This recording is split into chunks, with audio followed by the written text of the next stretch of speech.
What's up, guys? Thanks for listening in again on the Shetler Show. This week we had Mike Girard on to discuss preparing for the 9th Annual Central Mass Skate Festival. We also talked about his recent trip to Europe to help run World Cup longboard racing. We learned what splitboards were. Talked about a ton more.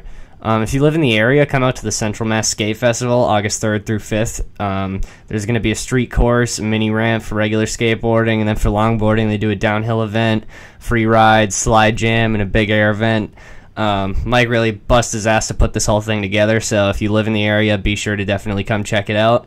And also, if you're listening on iTunes, where you included links in the description where you can check out his website at skatecentralma.com. That's got all the info that you'd need to know about the event, and a link to their Instagram.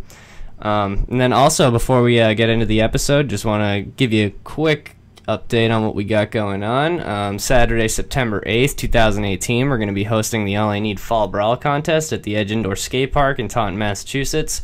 There's 3 divisions, 14 and under, 15 and over, and a ladies jam. So definitely be sure, if you're in the Taunton, MA area, definitely come out because it's going to be a fun day. Then also definitely just be sure to check out our social media, Instagram, Facebook, and YouTube at All I Need Skate. Got clickable links if you're listening on iTunes. The best way to support the Shetler Show is to subscribe, comment, and rate us on iTunes. So we got a link in the description as well. And we also got a link for shops who want to carry and support All I Need products through Eastern Skate Supply. That's where we're available. And finally, just be sure to check out our online skate shop at allineedskate.com. Yeah, that's it, guys. All right, enjoy the episode. And I was like, yo, this is crazy. Like, I gotta get on it. I just love the skating and the scene. Rain, go away. All I need is a skateboard today. This is the Shetler Show featuring professional skateboarder, podcaster, and All I Need Skate founder, Anthony Shetler. So it was hot. Everyone was doing it. Yeah, they're looking for their dad's fucking metal skateboards in the garage. Yeah, like, exactly. Get on this thing.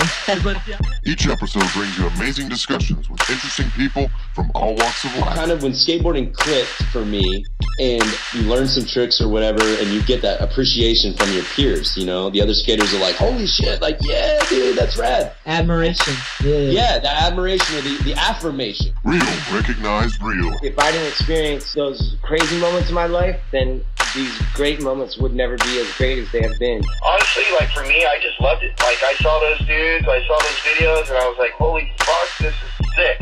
Yeah. This is what I want to do.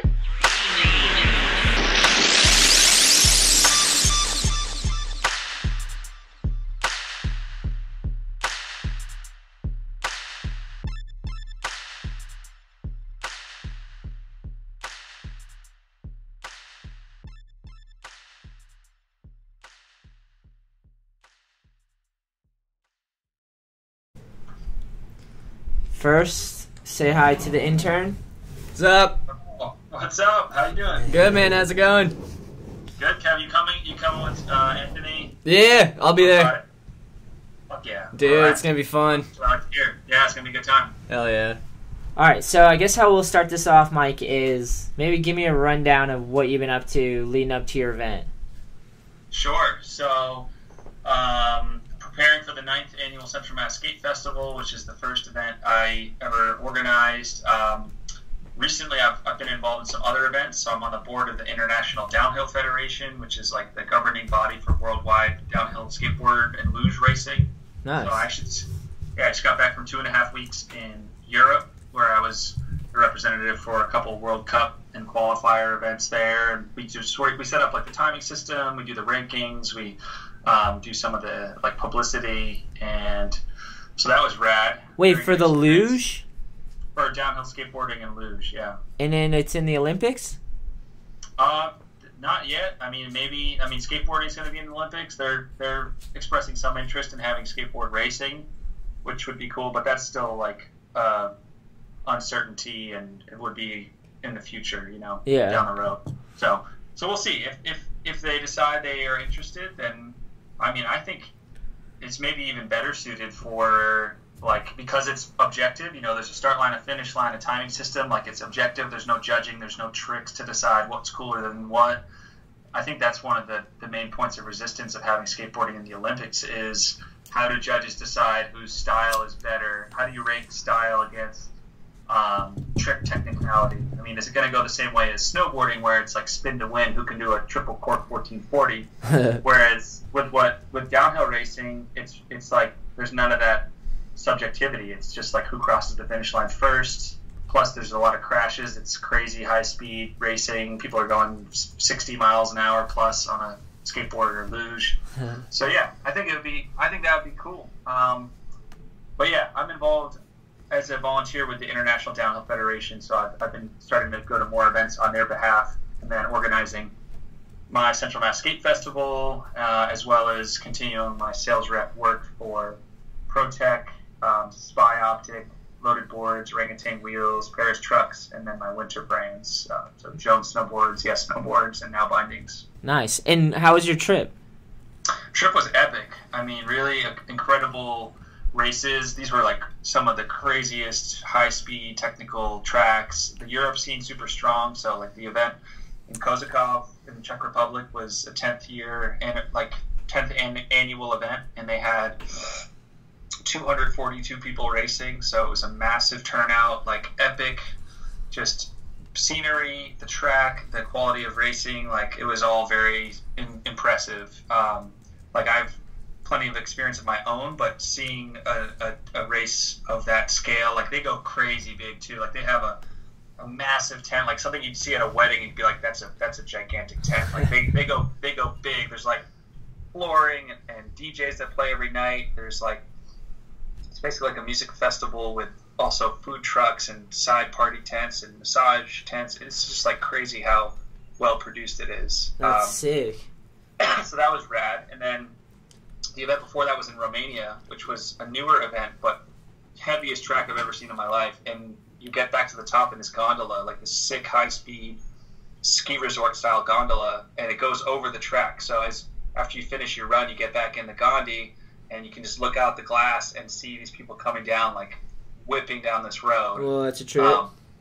It was a trip, so that was really cool. And it was in the middle of nowhere, rural Romania, which was also just like a cool cultural experience. Yeah, were you just crashing in hotels and stuff? During the event, the organizers put us up. Like, since we're there on behalf of the IDF, they provide us with lodging. And in between the events, I've stayed at like a mixture of Airbnbs and stayed with my uncle in Vienna. I got to do a little tourism in between the two events, so I got to see like Budapest, Bratislava, Vienna, and Timisoara. So that was all just like hostel, Airbnb, and then with my uncle. So that was pretty rad. Very cool experience. That's awesome. And then you get back here and you just get to gun it on your event. Yeah, that was the only thing that made Europe a little stressful, is I had to come home and immediately like hammer out, the last bit of preparation for Central Mass. So yeah. I tried to stay on top of my work when I was traveling, but it's definitely been chaos since I got back. Like organized chaos. Yeah. Awesome. So it's going to be on Friday. I'm hyped because we're going to hit that. And then, like, me and the whole crew are going to hit that. And then we're going to go up to Maine to Robstock. Yeah, Robstock looks sick. Yeah. I'm glad that, people already up in Maine might not want to drive both ways. But, like, since my event's Friday for the mini ramp and street course, like, people who want to hit both can hit both. They don't, like, directly conflict. It's just a matter of making the drive. Yeah. So yeah, we're going to have a similar format to last year. We've got that mini ramp that we built last year with Narbear. That worked out super nice. We actually just set it up a couple weeks ago at Friendly Gathering. They rented it from us, so we sort of got some practice assembling it. And street course, mostly the same sort of ramps, rails, like, we got that little rainbow rail, the pole jam, the little bank, like grind boxes, the kicker, the wedge, also, some flat bars, a little grind bench, just like mixed around kind of old school style flat ground jam, and then the mini ramp jam. So yeah, the idea is start the day around 11 a.m., let people kind of open skate, check in, get their wristbands, sign waivers, start super mellow. The DJ will start playing, 11:30, and then once people have had a chance to warm up, check in, start skating a bit, and then we'll sort of go, I think, kind of feature by feature with best trick on the street course, and then we'll move over to the mini ramp jam. Nice. Yeah, last year was awesome. And you're going to do mini ramp on the first day, and then the second day is the downhill? Yeah, so here, I'm just going to walk and talk. I guess I'm getting a poor internet. Can you still hear me all right? Yeah, I can hear you. All right. Downstairs, closer to the router. So the plan is Friday is the mini ramp jam. Saturday, we keep the mini ramp and the street course open. So there's no competition on the mini or the street course on Saturday, but if anyone is signed up and they want to like skate for fun with no pressure, no contest, whatever, they can skate that. It'll be open non-competitively. Nice. And then the race will be going on. It's right close by, so like the shuttle for the race is maybe 100 feet from the mini ramp. So people can kind of like hang around, skate the ramp, and then when it's their time to like skate their heats, they can walk over to the shuttle bus and start skating the hill. Nice. And how many years is this now?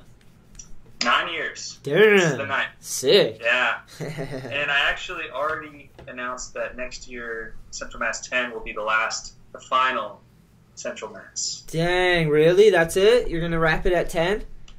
I think I'm going to wrap it at 10. I mean, it's had a really good run. I've learned a lot. I've enjoyed it immensely. I've like, it's transformed my it's been life-changing, and it's transformed my sort of like career trajectory, but I feel like we sort of like not maxed out, but there's no new crazy evolution that I can bring to it. Like, I feel like we expanded to an ideal format, but at this point it's really hard financially to keep it afloat just because it's so expensive to run. Yeah. And the town's requiring more police officers this year, which adds, I mean, they're $60 to $90 an hour per person per day. So between that, I used to make my own hay bales. I can't do that anymore because the guy who loans me his equipment is no longer leasing those fields from the town. So Damn. that kicks my budget again pretty hard. And the street skate and mini ramp portion of the event is growing, but that portion's really like, the entry fee is super low, so it doesn't really fund itself. More budget comes from the longboard side of the event, and the longboard industry's been shrinking consecutive running. So I figured rather than have it kind of like fade into obsolescence, instead this year will be fun and great. It's still going to be well attended, but then next year, since people know it's the last one, people will come through. People who came, Central Mass 2, 3, and 4, or 5, 6, and 7, whatever years they came, they'll probably want to like come back for one final hurrah, and then we'll be able to kind of like go out with a bang. 10 years is nothing to laugh at, though. That's fucking pretty legendary. No.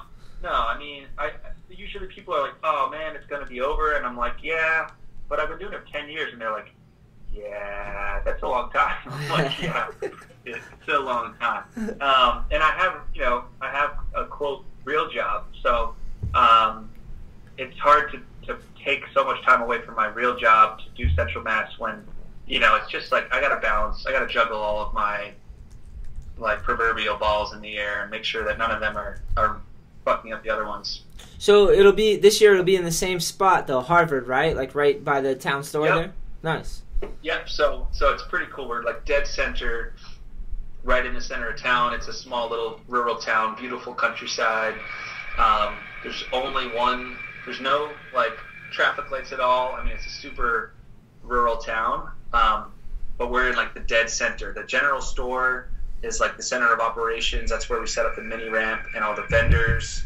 And that building's been there since the 1800s, so it's pretty cool. It's like this juxtaposition between, like pastoral countryside and then hundreds of skaters from all over the country and all over the world, really. So it's a cool setting for an event. Yeah, I had a few people hit me up saying they're going to go already. They were super hyped.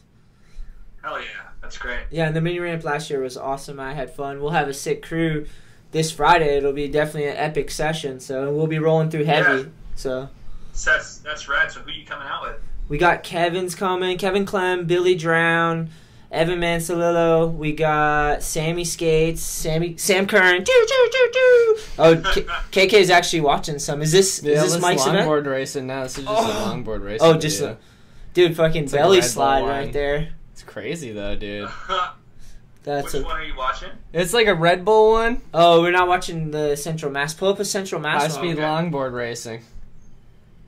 High-speed longboard racing. It's funny watching Red Bull try to host their own events because they don't they have no experience running skate events, at least not downhill events. So then they're like, we're going to host a downhill event, and they have no fucking idea how to do it, and they don't reach out to like downhill organizers to coordinate. So they're usually like good in concept, but like bad in execution. Yeah.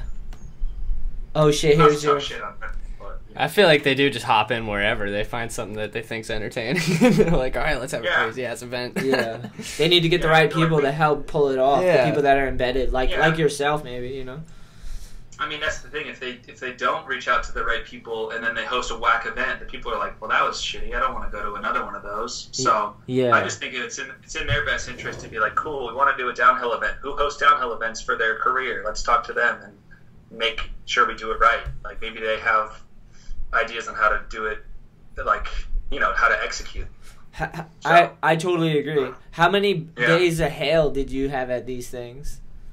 So it depends. So Central Mass, about 350. Damn. 350, and that's the least. So I also run a downhill World Cup at Killington, and we use 1,000 hay bales for that. Holy shit, 1,000? What are you just fucking raking for years, dude? Just raking all day for that. Dude, we have to like it's taken a while to find the right suppliers because most even like farms that make hay, they don't have that many. Like they'll be like, cool, how many bales do you need? 1,000. They're like, shit. Well, we have 200, and we gotta cut. Finally, we gotta go cut 60 acres of fucking shit just to get you 1,000 bales. Scooter rider. I found someone who has a lot of land, and basically, if I tell them I need 1,000 bales, then they'll just mow that many extra fields because like they wouldn't normally need that many. Yeah. So it's good, and then I bring it back in one of the original downhill events in Central New York called Gravity Fest, and we'll use about $750 for that. That is gnarly. How do you? Someone just brings them in a truck, and you just fucking got the pitchfork and like. Pretty much, yeah. We meet them when they, we coordinate the time. Like tomorrow, this guy's coming at 10:30 a.m. We'll show up with our trucks. He'll show up with his. We'll transfer all the hay from his truck into ours, and then we'll start dropping it all on the racetrack. The one up in Killington is nice. They have this crazy truck that has like a moving conveyor belt floor. Like the entire 18-wheeler tractor-trailer truck has like a moving floor. So instead of having to walk all the way in and like carry every single hay bale from the guts of the truck all the way out, it just like poops them out of the back, which is super convenient. Yeah, that's nice. So, little turd cutter. Yeah. And then we've still got to stack them and then redistribute them with our own trucks, and that takes all day. But I mean, you're gnarly, Mike. You're a gnarly dude. It's a lot you need the bales. We just had there was a crash in the finals at this event in Czech Republic. And this dude hit a signpost, like a road sign post, going like 55 miles an hour, like flat out. And luckily he hit the one hay bale that was at the base of the signpost. Because if there were no bale there, I'm almost certain he'd be paralyzed or dead. Like it's pretty heavy. Gnarly, yeah. That's a risk when you're going that fast too. What were you saying? I remember last time you were telling me how fast are they hitting? You think? So at Central Mass. The nice thing with the course is it's if someone's a super advanced, high-skilled racer, it's easy for them, but it's still fun because you can ride it with a big pack and like do draft trains and like dick around. But then it's slow enough that if it's your first time racing, you're not going to like smash yourself into a tree and die. So It's probably 35 to low 40s maximum speed, smooth pavement, like nice and wide, no crazy corners. You don't have to know how to power slide or like do a shutdown slide or anything. So it's pretty friendly. Whereas like Killington, the event I host there, the top speed last year was 69 miles an hour on a skateboard, 83 on luge. So less beginner friendly. Yeah, but even 30 is fucking sketchy on a skateboard, you know? Like, for sure, yeah. You're going fast. How's the ride out on these hills? Is it just a straight ride out so you don't have to, like, you can lose speed?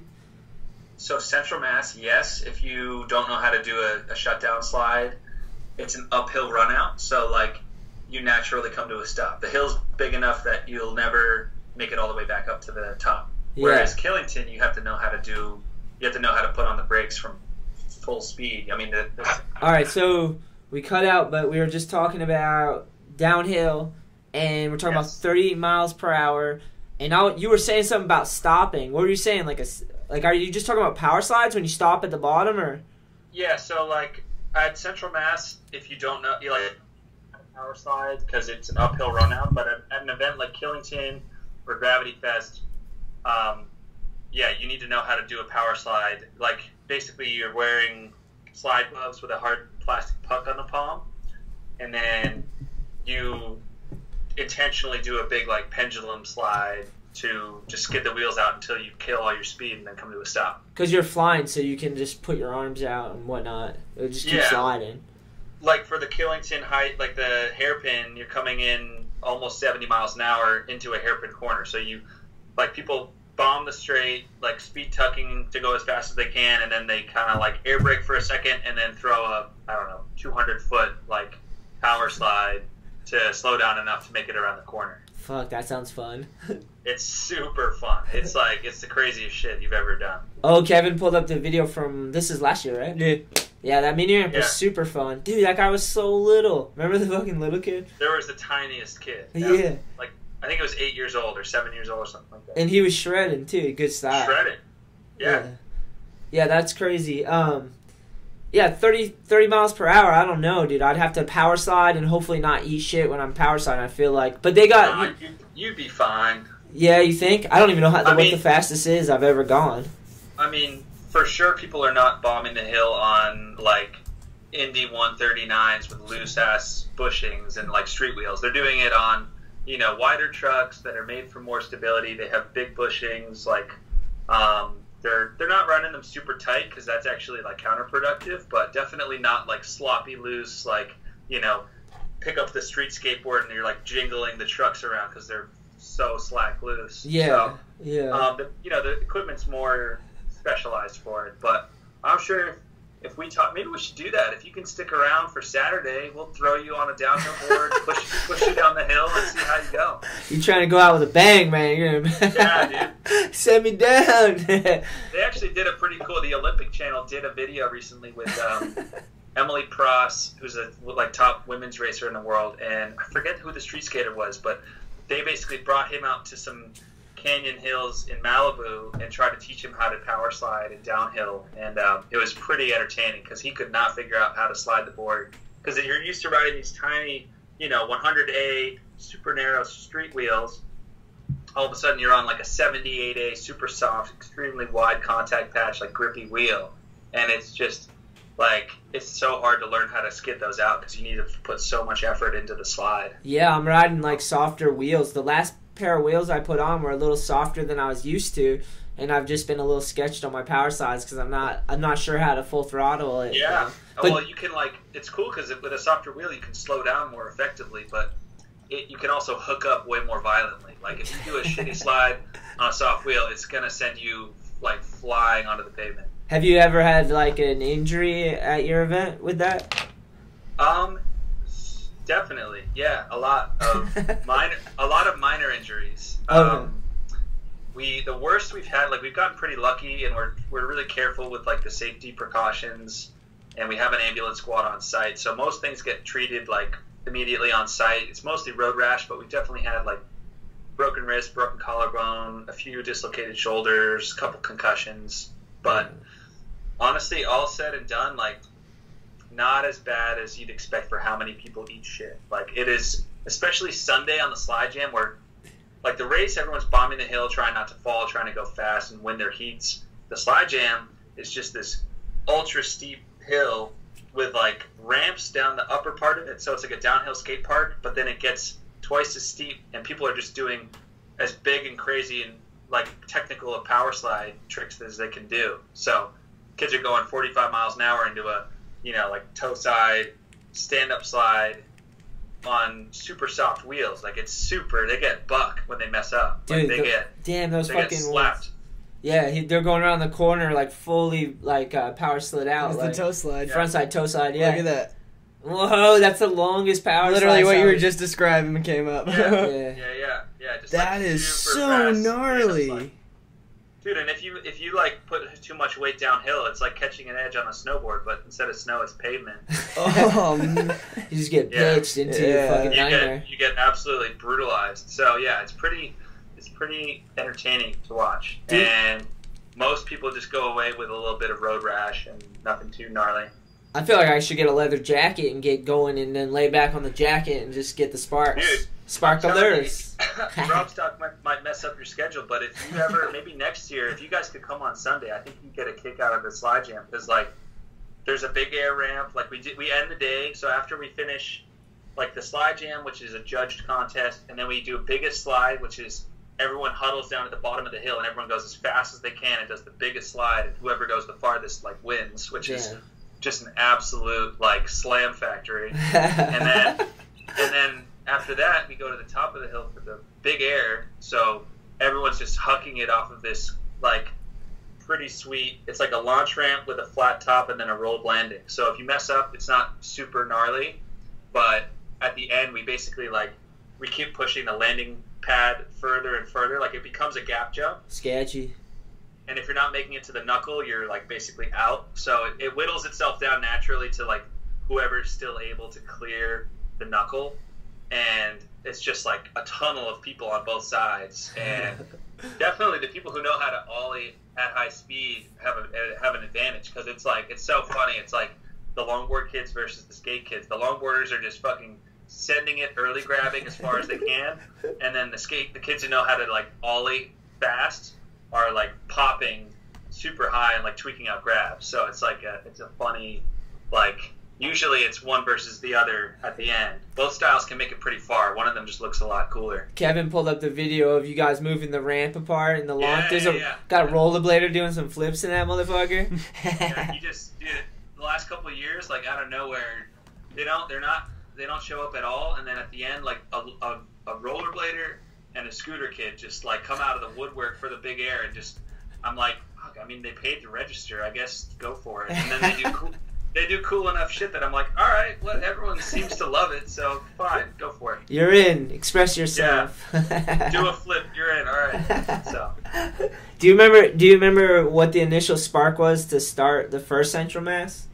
For sure, yeah. So growing up in Harvard, it's like a super hilly town. I mean, we've got, like, hardcore road cyclists who bike out, who live in Boston, who bike to Harvard every weekend to train on the hills. Like, it's really gnarly, like, no flat surfaces, all big hills, no local skate parks. And so I had started skateboarding with my buddies when I was, like, 12, street skateboards, just dicking around their driveway, hitting a little plastic kicker and a flat bar. And, like, it was fun, but it's, like, it kind of gets old, and none of us were old enough to drive, and our parents didn't want to drive us 20 minutes to the closest skate park. So one of their it was like, it's the worst. So one of our friends' older brothers got a longboard and was just, like, cruising down these hills, which are just surrounding us, and we were like, shit, well, we know we like to skate, and that looks fun. So then we got boards, started bombing hills, like, no helmet, just, like, pintails, flip-flops, like, you know, just being dumbasses. And then we saw this company, Loaded, came out with these videos where it's like a trick tip series where if you learned 10 tricks, they released one trick tip every week, for 10 weeks. And if you learned all 10 and you filmed yourself doing it, you made a video, put it on a YouTube channel, and submitted it by a deadline, you got $150 off a complete. And their completes are like $300, so it was a pretty big incentive. So hell yeah. So that kind of gave me the spark to start learning tricks, filming videos, and then I started enjoying that, so I started making more videos just, like, around my local hills for fun. And a lot of people on YouTube were like, where are those hills? Can I come skate? Like, what are your spots? Like, the hype was real. The hype was real. Yeah, people were hyped, and I wanted to, like, accommodate these people and show them my spots, but also I didn't want to, like, send the addresses to my precious local hills to some randos and have them, like, blow them out and get, you know, break their face off on a like someone's mailbox, and then like all of a sudden skateboarding's illegal in the town. So I wanted it to be like safe and controlled. I was running my own little landscaping company also, so I was super busy and couldn't just like meet up with randos from the internet. I didn't really want to in the first place anyway. So I was gonna say, I like that you're open to it, but yeah, I was like, I'm not against it necessarily, but like, how can we make this communally focused and not weird, and have it be in a way that's like legit, that the town's not going to frown upon? So I was like, all right, why don't we just, instead of meeting up with a bunch of strangers from the internet, which doesn't sound that cool, why don't I talk to the town and figure out, how do I close a road? What do I need to do to get a permit? Like, how do I do this legit so that it's all above board, like legal, copacetic? And just like showed up to a board of selectmen meeting and was like, hey, I'm 19 and how do I do this? And they told me, like, you know, you need to have police detail, you need to have an ambulance, you need to have insurance that meets this level, and you need to show overwhelming resident support. So I literally made a petition and went door to door across the whole, every house on the race hill, saying, this is what I want to do.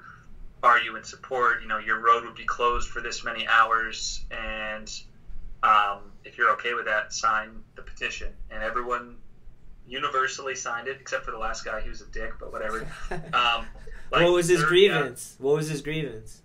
He was like, no, it sounds inconvenient. And I was like, well, honestly, this guy's like in the center of town. It's not even on the race course. It's after it. I was like, you're not going to have any, we're not closing your part of the road. I'm just asking, this is just doing you a favor. And he was like, no, not into it. And I was like, God damn it. I could have just skipped your house. So, but I got like 30 out of 31 abutters signed this thing. I went back to the Board of Selectmen with my insurance and my petition and, you know, police detail and all that stuff lined up. And they were like, all right, well, we didn't think you'd pull it together, but you did. So here, sure, close the road and we'll see how it goes. And then that was the first event. It was 9 years ago. We had like 45 people came out. Everyone had a good time. It was just a one-day event. But it was successful enough that I was like, shit, that was cool. Like, I want to do that again. Was it skating? Was it mini ramp and downhill, or just downhill? No, I didn't have any money to like build ramps or anything. So it was just a downhill race, and then a slide jam, and then a freestyle contest, but just like flat ground, like, you know, 70s style, like basketball court. Who can do like the coolest little like wheelie manual, like shove it tricks? You know, just like. It was very low key, low budget. All the internet people showed up.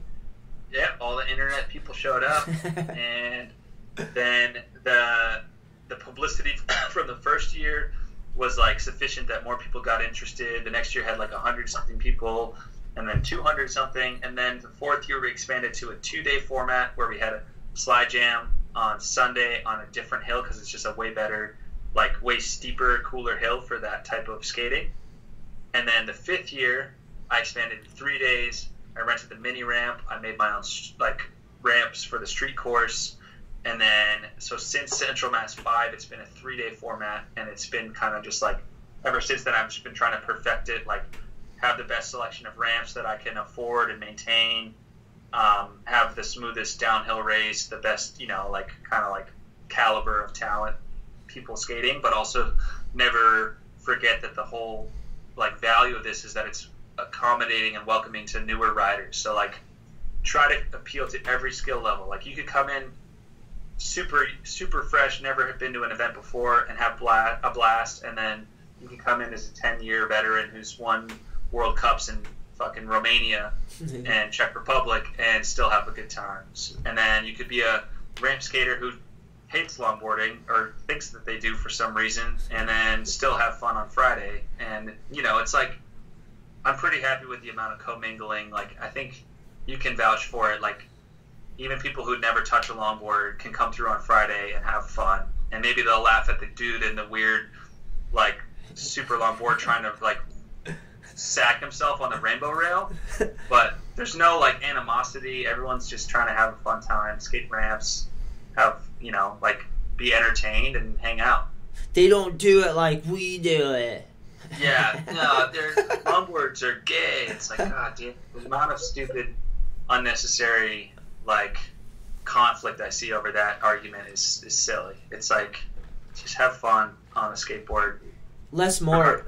Do you think less more nowadays, maybe? Less more. It's been, I think there's respect, especially seeing like the, like the love letters to skateboarding, seeing some Grosso parts like shouting out explicitly the hardcore downhill dudes that are going 70 miles an hour, like bombing hills, doing crazy shit, like power sliding San Francisco hills twice as fast as anyone has ever done it on a street skateboard. Like, there's, I think, some more mutual respect. There's still definitely, the longboard police Instagram. There's all that type of, like, poking fun at the kids who are kooks who are just, like, giving longboarding a bad name. But I think at the same time there's respect for the people who do it, like, I don't know, more with talent. Like, it's a different kind of skill. Yeah, there's like the casual person that gets into skateboarding and they get a longboard because they're like, yeah, this is easy to ride, compared to someone who's like in those videos we were just watching doing those like power slides around those corners. It's a whole different thing, different breed. Totally, yeah. It's a different ballgame. And I mean, there's a ton of kids who skate downhill races who also like crush it in the skate park. Like, there are people who are very well rounded who can ride 70 miles an hour and then ride transition, like crush a half pipe, like ride street rails, and it's just like, why not be good at every type of skateboarding? Yeah, it's sick, man. I went on a surf trip one time. All these dudes, Ben Gravy, shout out, what up, Lucas, what up? We went on a surf trip and they could all skate, and I was like, this is sick. They're skating too, like. Kind of tripped me out a little bit because I didn't anticipate that, because I was the only skateboarder. I was like, I'll just come and surf with you guys or whatever. Like, I'm not even that good of I'm not even that strong of a swimmer, but fuck it. I somehow kept up with them, but they all came to the skate park and all shredded with me too. It was sick. Yeah, man, it's cool. There's like definitely some triple threat people too. The guys who are like super talented snowboarders, surfers, and skaters, and they're just like, man, that's like the dream, just to be good on every type of board. Doesn't matter whether it's frozen water, liquid water, pavement, like they crush it anywhere, and that's like the dream for me. Yeah, nice. I still suck at surfing, and I'm not that good at skating like street, but I at least enjoy every type of board sport, and why not cater to every discipline? I was gonna ask you that. Do you do your hill? Do you get in there? A little bit, yeah. So I can't, like, I have to focus on running the event, so I have to send all the race heats and like manage the brackets, but I figured out a way to at least get to skate once per round, where like every round I send all the race heats, and then at the very end I skate down as like the chase person, like the very last person, so the buses know not to leave until I get on the bus, and that way we avoid having people like miss the bus because they went to go to the bathroom, and then all of a sudden it leaves and they miss their heat. Like, it's sort of a good way to sweep the course and for me to also get to skate a bit. Nice. But yeah, it's definitely a secondary thing. It's not like my events are for other people to skate. I don't really get to skate all that much, but that's okay with me. Is there any footage of you doing this stuff online? That's what I'm curious. Yeah, for sure. I mean, what do we type in? That's what I'm wondering. I just posted a raw run actually on, I think I posted it just on Facebook, but if you search like Mike Girard Killington raw run, nice. I think it's on the MG Events Facebook page. I hope that's where I uploaded it. So that's some footage. That's actually from a couple of years ago, but I just posted it recently for the first time. You just search Mike Girard on YouTube. I mean, there's definitely going to be some kooky shit from when I was like 16 years old, but probably some more recent stuff. You snowboard too? I do. I don't have like any snowboard edits, but I work in the snowboard industry, and I love snow. I think that's like the most fun you can have on a board, is just like riding POW and some, like tight glades or big mountain riding. Like, that's still just, it's hard to match that. What's the difference between big mountain and what you say? Well, just like in the New England, there's like a lot of glades, like really tight trees, where you're basically like slaloming through trees, kind of off trail, ungroomed terrain. I really like that. And then big mountain, like out west, Lake Tahoe area, or we had our sales meeting out in Austria, in the Austrian Alps, just like up on a big glacier. So that's like a whole different level, because you're above tree line, just like sending it super fast down steep steep grade on deep snow, and that's just super fun. Gnarly. Yeah, that sounds sick. It's super sick. You ever worried about getting lost? Honestly, getting lost. So I've been getting more into splitboarding. I work for Jones Snowboards. They're the #1 splitboard brand in the world. What is that? I don't even know what you said. So a splitboard is a snowboard that you cut down the middle the long way. Yeah. And skis. Basically, you can turn it into when it's split in half, it's just for going uphill. And you have these skins that you stick to the bottom. They're like glue on one side and this one directional like fur on the other side, which basically allows you to glide forward, but it doesn't backslide. Nice. So you can gain progress, but you won't lose it. Right. Yeah. So they're like the key to the backcountry, because you don't have to have chairlifts, you don't have to have anything, you don't have to use snowshoes. You just split the board in half, put your skins on, you skin up the mountain. You have to have these special bindings that like rotate parallel so that you can climb like you're on touring skis. And then when you get to the top, you peel the skins off, you snap the board back together, you rotate the bindings back to ride mode sideways, and then you snowboard down whatever beautiful untouched terrain like Powday, backcountry, whatever it is. Like you can even just take them up a groomer at a resort, but get first tracks, like if you're just trying to get some exercise. So that's pretty rad. But if you decide to splitboard in the backcountry, like I had a crazy mission up Big J at J Peak, kind of like side country this winter, and man, once you lose the skin trail, there's no trail markers. You're not on marked trails, and there's no existing skin track to follow. So you're just kind of like, well, I have my map, I have my eyes, I have a compass, and let's do this. We'll figure it out. Let's hopefully not crash and get hurt, because then no one's going to know where we are. So you kind of have to prepare for that. You can there's some hardcore backcountry like beacons and locating devices and like distress signals. So you can still keep it pretty legit and limit your risk, but it's definitely like stepping into the unknown a bit. Yeah, that seems amazing to me though, because it's like connect. You probably don't have everything on you. You don't have your phone on you, do you? Dude, it's so nice. You can like completely unplug, disconnect. You walk up this mountain usually early in the morning, but you can also do it at night. Like that's the beauty. You can do it. You don't have to do it during business hours that the ski resort is running. Like sunrise, sunset, middle of the day, whatever. Like hike up the mountain. It's super serene. It's definitely a workout, but like you're out in nature, getting in touch with the earth. You're getting fucking hippie. Yeah, you're bonding with Mother Nature. And, man. And then you get to the top and you change over and then you shred some epic, pow or whatever. Pow. So, yeah, it's definitely a special experience. I tried snowboarding once and I had so much fun, but I was going way faster than I should have, because for whatever reason, and I kept slamming a lot, and then I got stuck. Yeah. I got stuck under the ski lifts, and some dude was spitting at me from the ski lift. Yeah, that was. You don't want that. But besides that, it was really fun. Like I was bombing down the hill. I couldn't quite get power slides or like carving or whatever. Yeah. Sometimes I use that in my skate lessons as a reference. Like I'm like, you want your feet to cover the width of the board so you can lean into your toes and heels to carve, kind of like you're on a snowboard, like exactly. Yeah, heels and there's toes. There's definitely overlap between the two. It's a little weird trying to learn how to like carve, like you were saying, because the edges are way more like temperamental than wheels. Yeah. You can kind of like turn skateboard trucks. They're very intuitive. They just follow whatever pressure you're using with your feet and whatever how you're leaning. Yeah. Whereas with a board, you have to like really deliberately get it up on edge. So, and if you're sloppy with it in transition, you can get totally screwed just because like if you don't pay attention, you'll just catch the wrong edge and then go flying. Yeah. So good times then. Good times.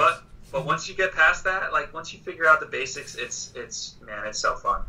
Yeah. Have you ever had a gnarly injury from surfing or downhilling?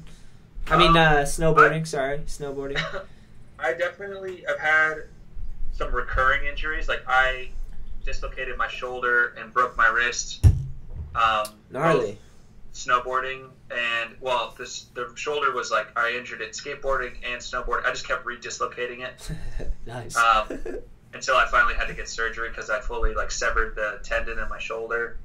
The wrist I broke and I didn't want to get surgery, so I like skated a whole year, like raced the whole downhill circuit with this broken bone in my wrist, and then got surgery for that. Gnarly. I knocked myself out once, like trying to learn front boards on a snowboard, which is just, I mean, they're hard on skateboards, obviously, but same thing on a snowboard. Like if you lean too far forward, you just wash out and smash my face on the rail. Oh, nice. But yeah, all in all, I can't complain too much. Like I don't have any super life-changing injuries, just small stuff that's fixable. Yeah, that's good. The wrist seems like that would bother me because that takes forever. It's very annoying, and the surgery succeeded, but now I still managed to re-injure the same wrist in a slightly different location, and I'm like, oh, damn it. Son of a bitch. Son of a bitch. You know? And I don't notice it until I'm like carrying these heavy ass ramps out of storage and trying to hold all this weight, and I'm like, oh, my wrist. Have you ever won any contests? Back in the day when it was like super early days of the downhill scene, and there were like little community events, I like podiumed at a couple kind of like, 20, 30 person downhill races, or like would like won a couple long slide contests, but nothing super big. Like I never pursued the hardcore competitive side of it. I got involved. I invested myself early on the like organizing side and on the like the sales rep side.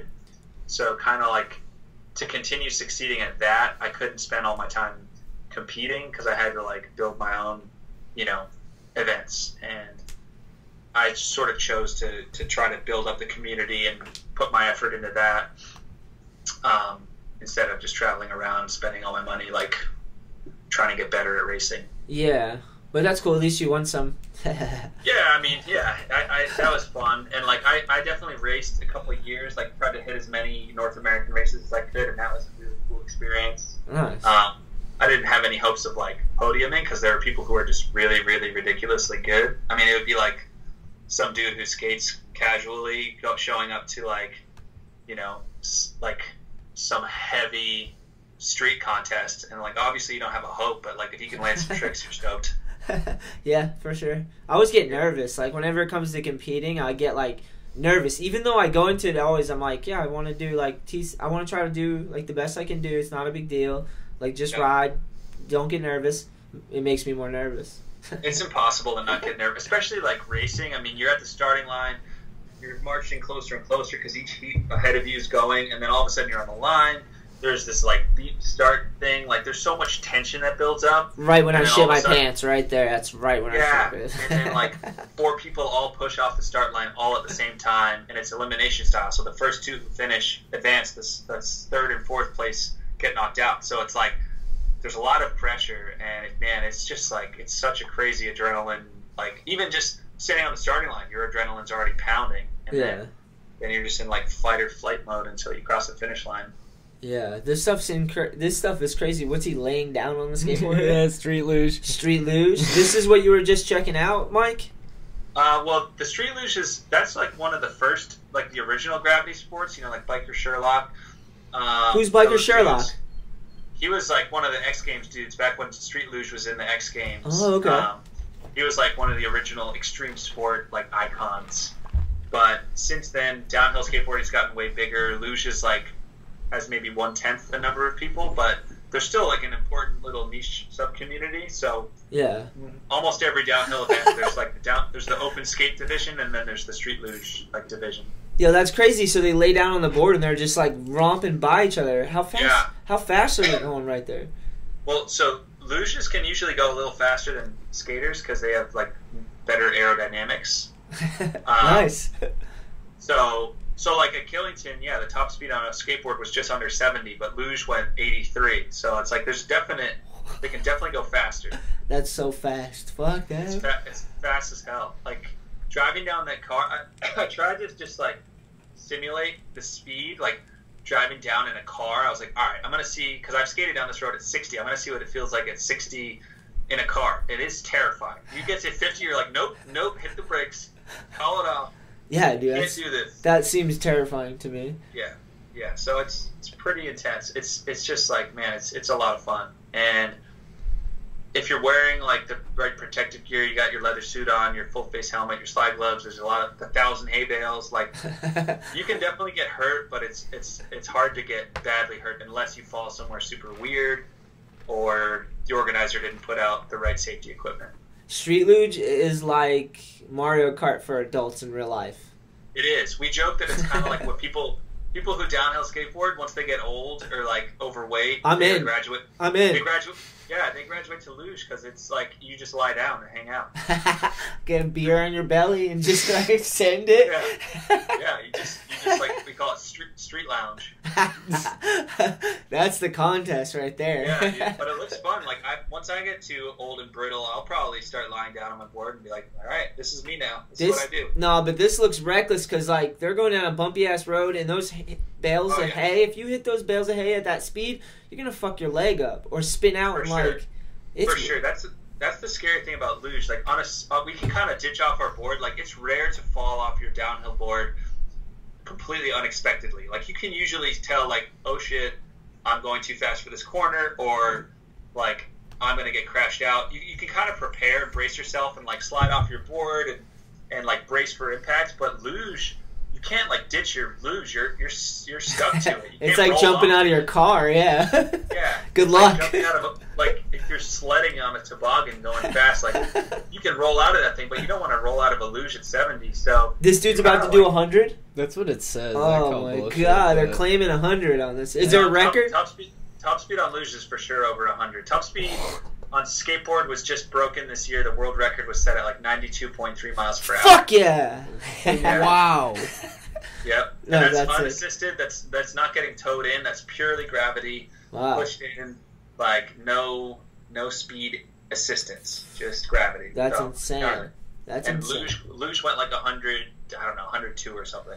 You mean to tell me they didn't put this in the Olympics before street?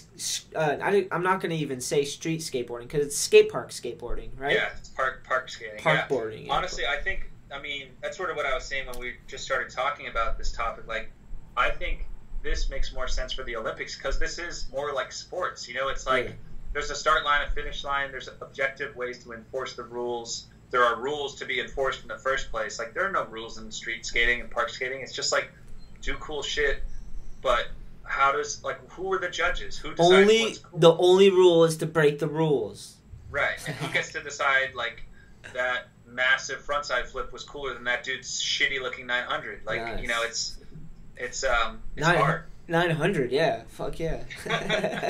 You know, I'm, like, kind of exaggerating, but it gets crazy with the spin to win. Once you start incentivizing spins over, like, technical difficulty over style, people just go crazy, and that's what they train for. And all of a sudden, the 12-year-olds, you know, doing 1080s, and everyone's like, this isn't really what I want to be doing. Yeah.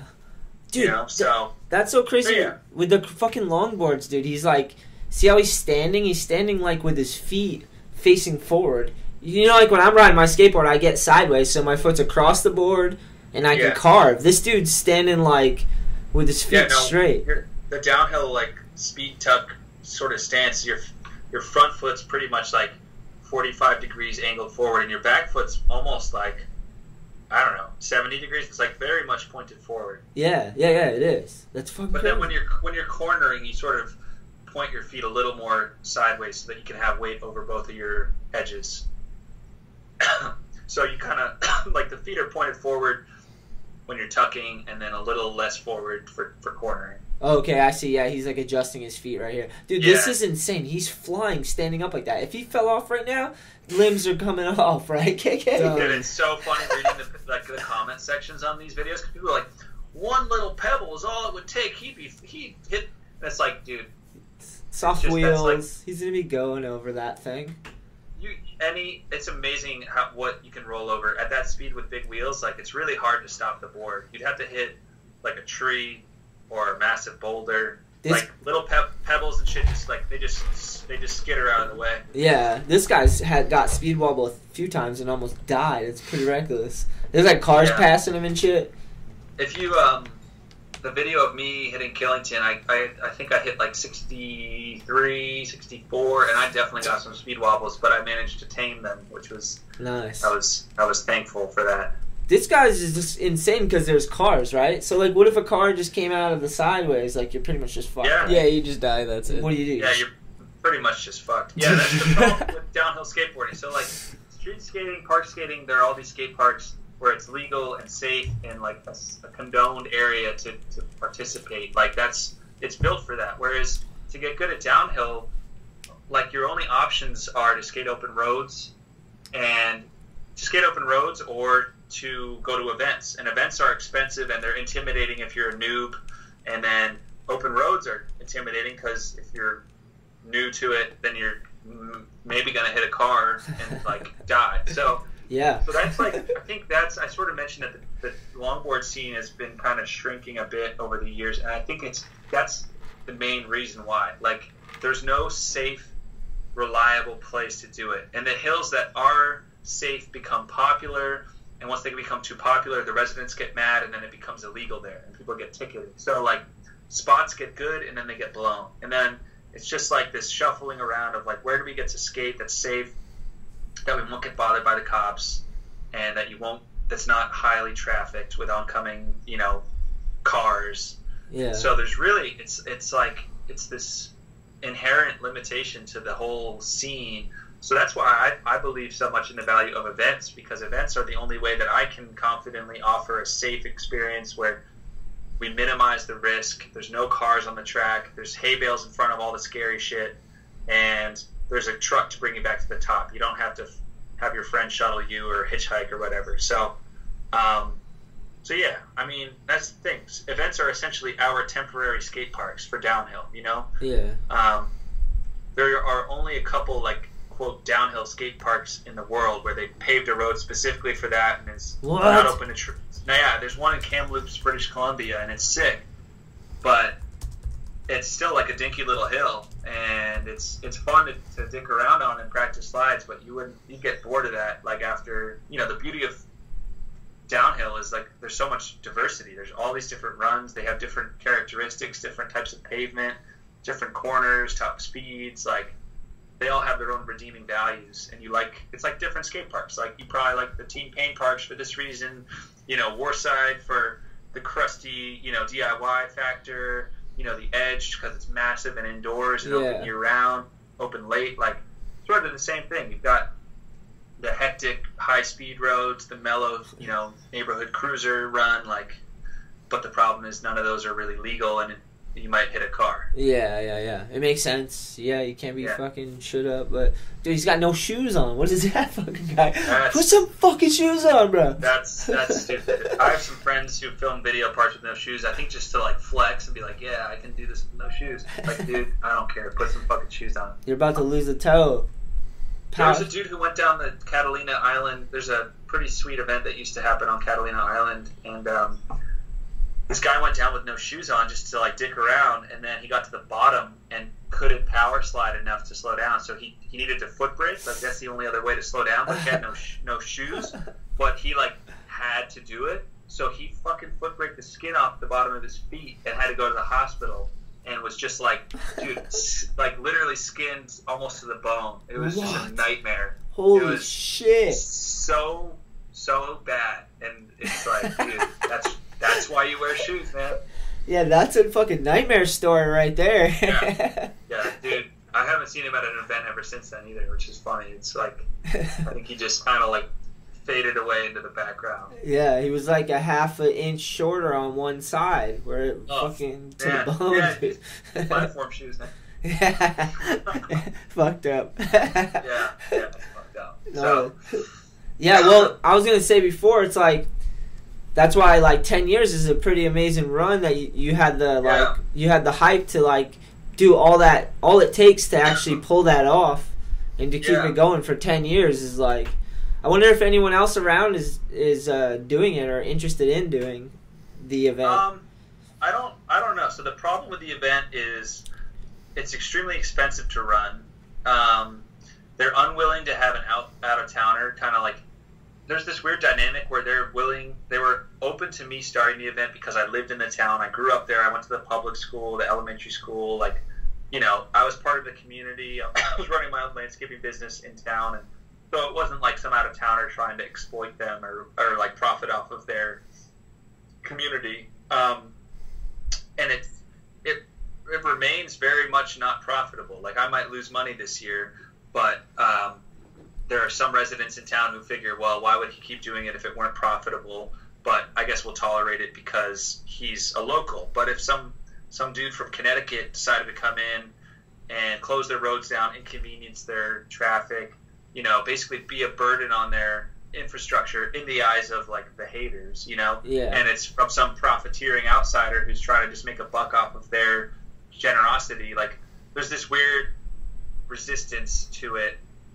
That's weird because you started it and you're from there. That should be the point of pride, you know? Right. No, it is the point of pride, but I don't think they're interested in me handing it off to someone that they don't know who's not from this town. Oh, I see what you're saying. Yeah, yeah. You know what I mean? So, like, they are cool with me because I've been investing a ton of effort just into the diplomacy. I have to send, you know, hand-mailed letters to every single abutter and everyone who's affected by the road closure, and we, you know, like, it's an immense amount of cleanup afterwards. We, like, go through, we rake out the dude's mulch whose house is by the finish line. We put up fencing to block off everyone's property who requests it. Like, it's, if I didn't do any of that, I think that residents would complain and then the event would be over. That's the thing. Like, if 5 people in town decided we don't want this and they petitioned to oppose it, then it would be over. So the fact that we've made it to 9 years is pretty remarkable. Most events end after a few because it starts off good and then it gets bigger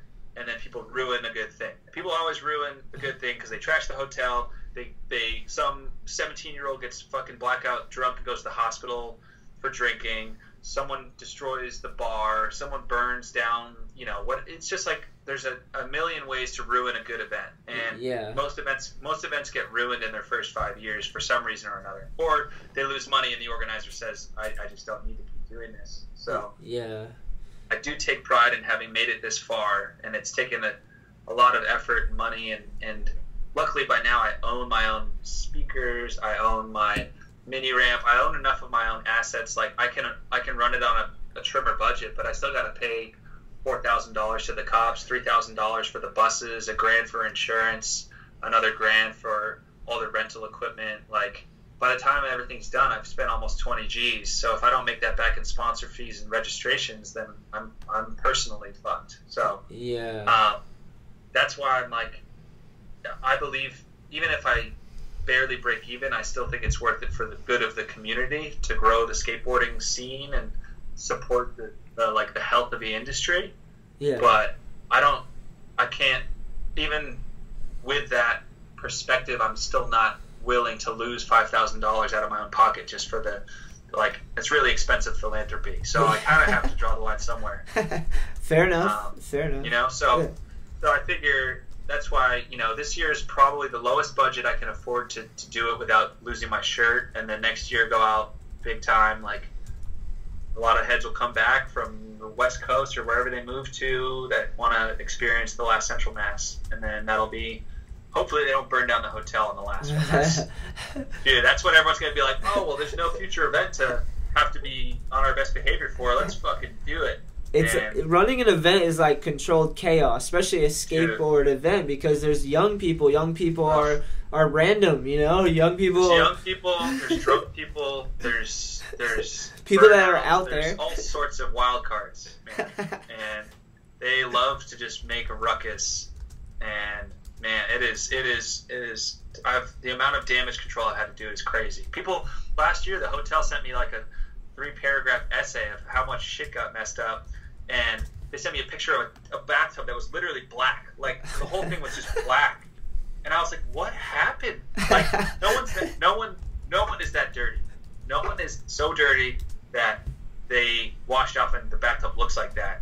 And then there was like a witch hunt to figure out who it was and to ban them from the hotel. And, nightmare. And then it turns out they were doing fucking stick and poke tattoos in the bathtub, and someone spilled a bottle of India ink, and that's why the whole bathtub is black. It stains the tub, man. Permanently black. So, man, and it's just, luckily the hotel, we had to make some adjustments to our agreement with them, but they're having us back hopefully for next year as well. if no one burns it down this year. So we'll see. Nice. Well, sick. Yeah. I'm super excited to roll through, dude. I'm excited. Yeah, man. I'm hyped that we're doing this, and that mini ramp was so much fun last time. I'm hyped to skate that thing again. So. I mean, it's sort of, I think the mini ramp goes along with the whole theme, like I was saying with the downhill race, where it's like the 3-foot side is small enough that if you're a 12-year-old who's just like cutting his teeth on skateboarding, he can have fun learning rock to fakies or whatever, and then the dudes who win contests can come out and like melt everyone's face doing crazy stuff on the 4-foot side or transferring between the two. Like it still caters to the full like ability range. So. Yeah, hell yeah, it'll be fun. Last year was really fun. There was multiple levels for sure of how good people were, but everyone was stoked on it and cheering each other on, which is sick. For sure. And people get hectic on the street course too, just like sending it to flat on the kicker, just like 80s old school style, and the rainbow rail, which is just a mess but hilarious to watch. Yeah, and it's a little reckless. It's fun though. It's just like the fact that you can ride onto it means a lot of people who probably are not qualified are trying. It's awesome though. Everyone made it out alive.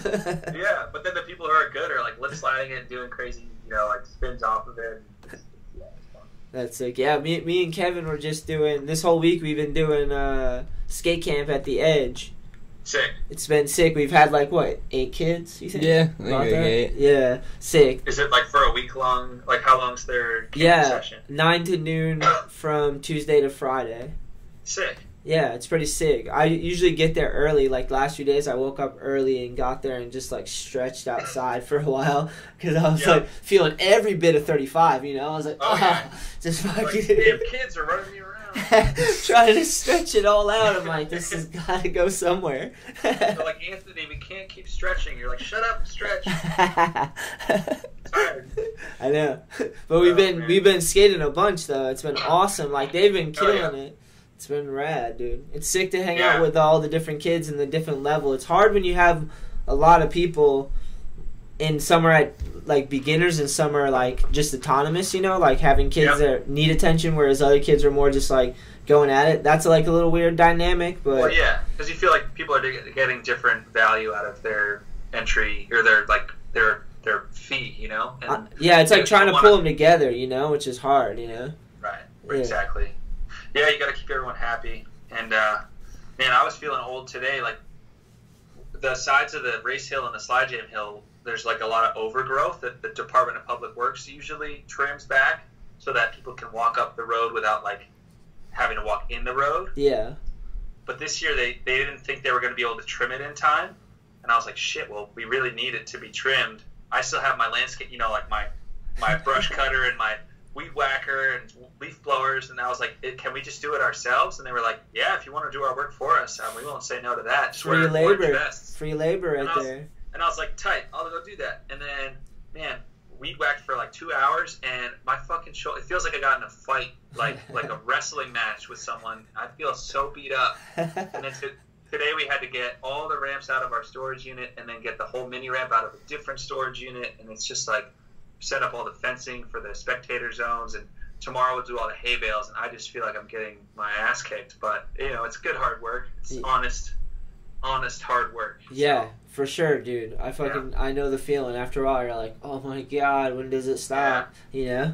Then you get that good day where you just lay out on the ground and you just stretch out and you're like, this is amazing feeling. Yeah. No, it's cool. That's the thing, end of the day, each day, I got a crew of people that the whole staff is upstairs probably waiting for me to eat dinner, but they all show up, they work hard, everyone enjoys working together, and end of the day you're able to kind of see what you accomplished and then look at the to-do list for the next day. So there's it's gratifying, and everyone kind of enjoys contributing, so it's cool. That's right, man. Well, fuck yeah, Mike.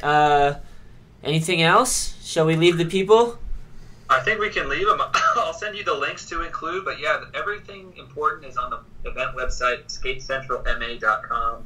That has the flyer, the promo video, the schedule, the location, the parking, hotel, everything is in the top left corner. There's a drop-down menu, so that's pretty helpful. The interns already got it.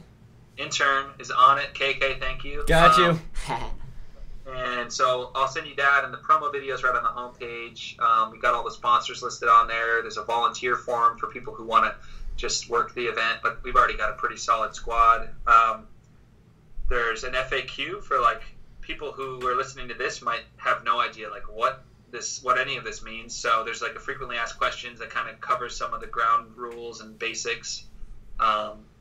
So yeah, I think that's a good resource, and I can send you some of the cooler videos from last year. There's a media page. We do like an open source video editing contest where we shoot our own media, and then we put it out in a cloud storage folder for people to edit themselves, and that generates some really cool stuff. So I remember you telling me about that last time. You're doing that again? Yeah, we're doing it again. If you go to the media page, the video by Jaden Lawler is the winner of last year's contest, and dude, it's unreal how good it is. You can pull that one up for sure. Yeah, he crushed it, and that's just like one of 15 amazing entries we got, and then another 15 that were still good, but like not finalists. But it's just it generates a lot of cool content, and it's kind of like an inclusive way for people to get involved, even if they couldn't show up. And that's just, they can all get access to the footage. They just make their own edit and then submit it. Exactly. I put it out. I publish like the guidelines, which are very loose. It's just like you have to include these logos. It has to be between this length and that length, and you upload it by this date, and that's it. You submit it. There's like a survey form where you just put your name in and the URL to your video, and then submit it. And then we pick like a handful of finalists, and then we vote on them like with a judge panel, and we also do a public vote where like everyone can pick who they think should win. That's awesome. So yeah, we'll keep that rolling. Yeah. And everything's shaping up nice. We're more ahead of schedule than we've ever been on the Wednesday before the event, so I'm happy about that. Nice. Well, we'll be there on Friday, dude, and we're gonna shred the ramp and hang out. So it'll be epic. Yeah, dude. I can't wait. Thank you so much for coming through and supporting the event, and I can't wait to hang. No worries.